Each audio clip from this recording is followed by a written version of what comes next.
very important meeting by Jon Stubbington. Alex stared out of the window. He had given up both his seat to a waiting old lady and his attempt to read his neighbour's newspaper over his shoulder. The train stopped and Alex started. Good grief, this was his station. I have a very important meeting today, he said to no one in particular as they waited for the train doors to open. Off the train he went and across the platform, then down, down, down into the darkness of the underground. Gaps minded, doors closed, eyes avoided, and so he arrived. The receptionist received him. I have a very important meeting today, he explained as the receptionist ignored him. Ignored him in a highly professional manner, of course. This was head office after all. I don't want to be late, he tried. I need a photo of you for the pass, and don't smile, it upsets people. Alex tried on a suitably serious expression. Like this? Don't talk, stand there, she pointed at a spot.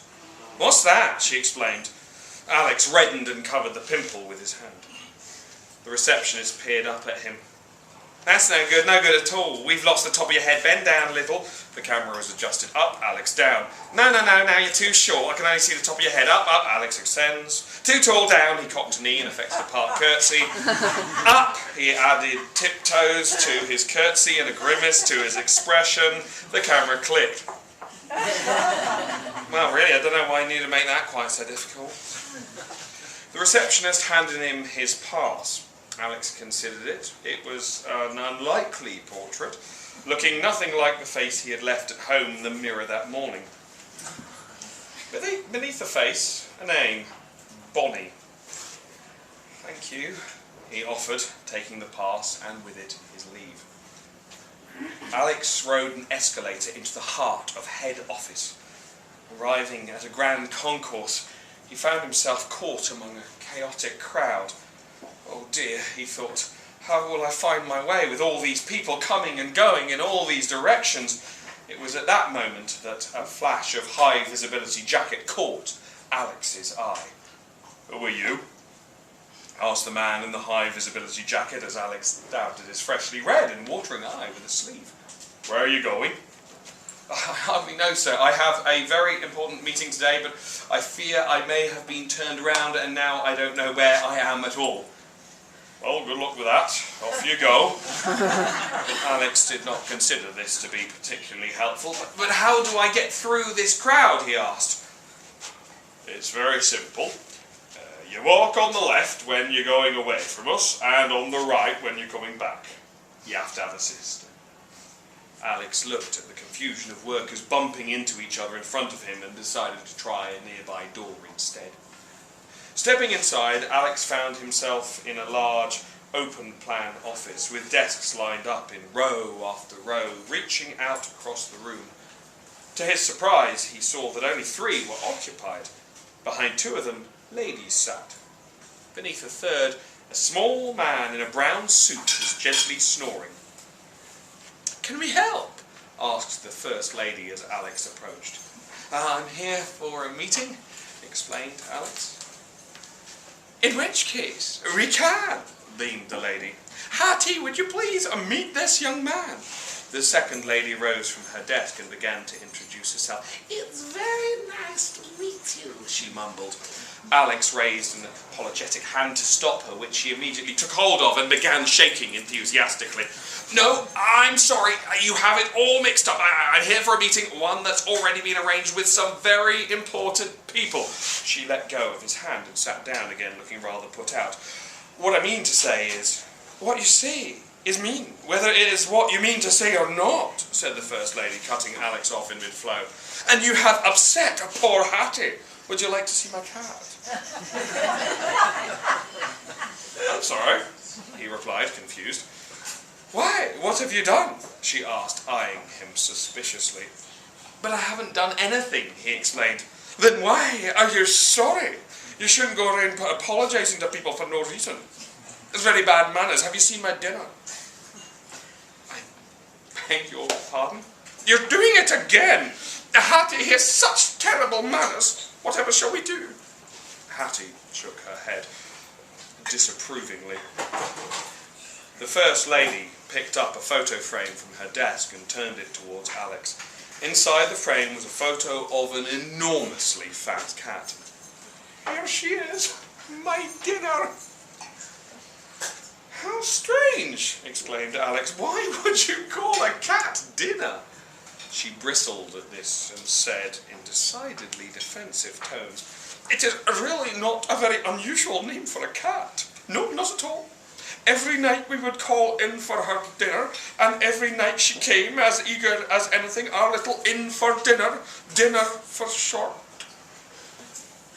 I see, said Alex, although he was not entirely sure that he did see. What do you see? Asked the lady. Your cat?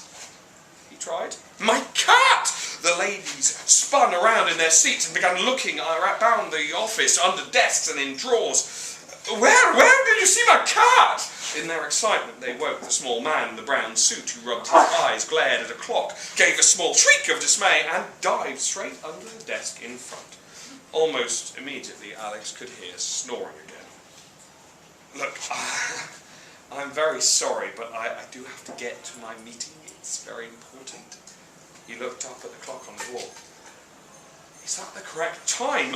He asked in a panic, for the hands were far too far round the face for his liking. The First Lady poked her head out from behind a filing cabinet.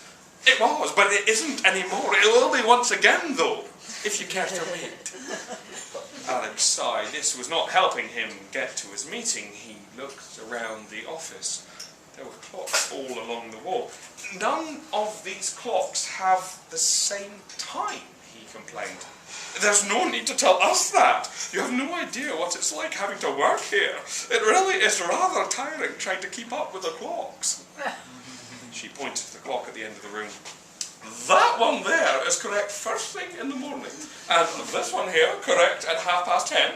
The one above the water fountain is right just about lunchtime, and we always end the day by that clock over there. Alex turned to follow her pointing finger to the clock with its hand fixed at 5:05. She giggled. It means we always have to leave a little early. You won't tell anyone, will you? She had disappeared back behind the filing cabinet before Alex had a chance to reply. He turned quickly for the door, leaving the ladies to their search and their colleague to his slumber. He found himself once again in the concourse. Finally, some luck, he thought, as he spotted at the far end of the building his manager. I might actually get to my meeting at last. He shouldered his way through the crowd, apologising as he went. His manager was a tall man, standing head and shoulders above the rest of the crowd, and this allowed Alex to pick him out from a distance. Up close, Alex found that he loomed even larger, but that was perspective for you. Hello, sir, said Alex when he finally reached him. His manager looked around him in lofty confusion. Down here, sir, he continued, waving a hopeful hand above his head. I'm here for the meeting. Of course.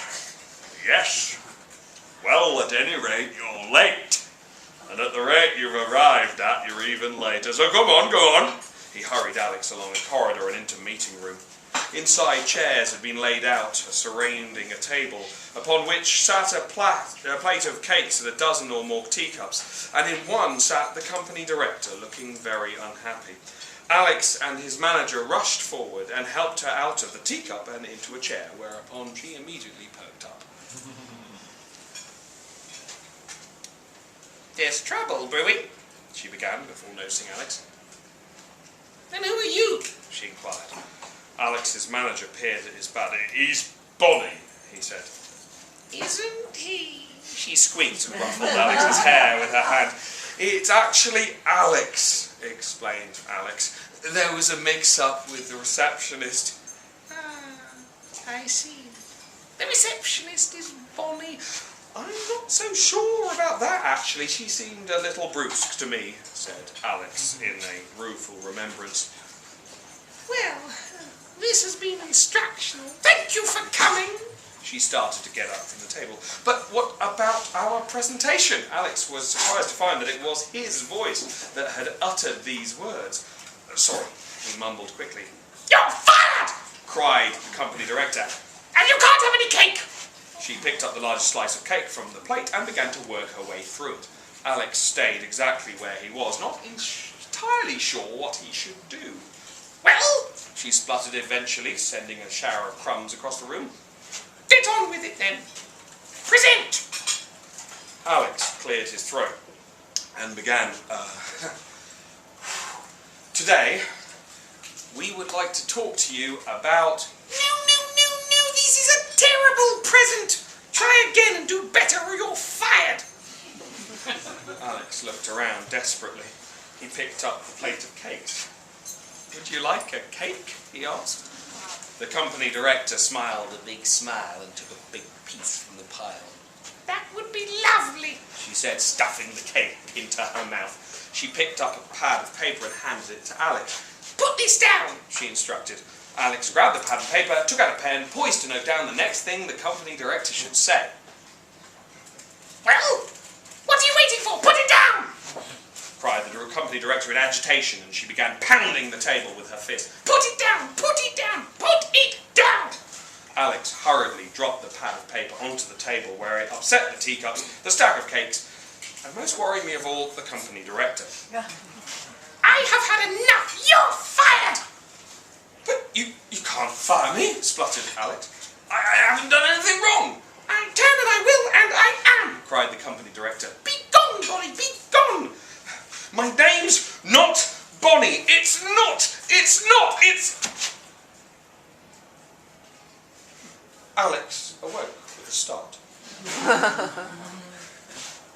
He looked around and was surprised to find himself safely back inside the train carriage. What a curious dream, he thought as he looked out the window, trying to work out where he was. He turned to his neighbour, half hidden behind an enormous newspaper. Do you have the time? He inquired. Just 8:45, replied the newspaper. Oh, thank you, said Alex. Plenty of time. After all, wouldn't want to be late. Have a very important meeting today. The White Rabbit put down his paper and looked at his travelling companion. Goodness me, he thought.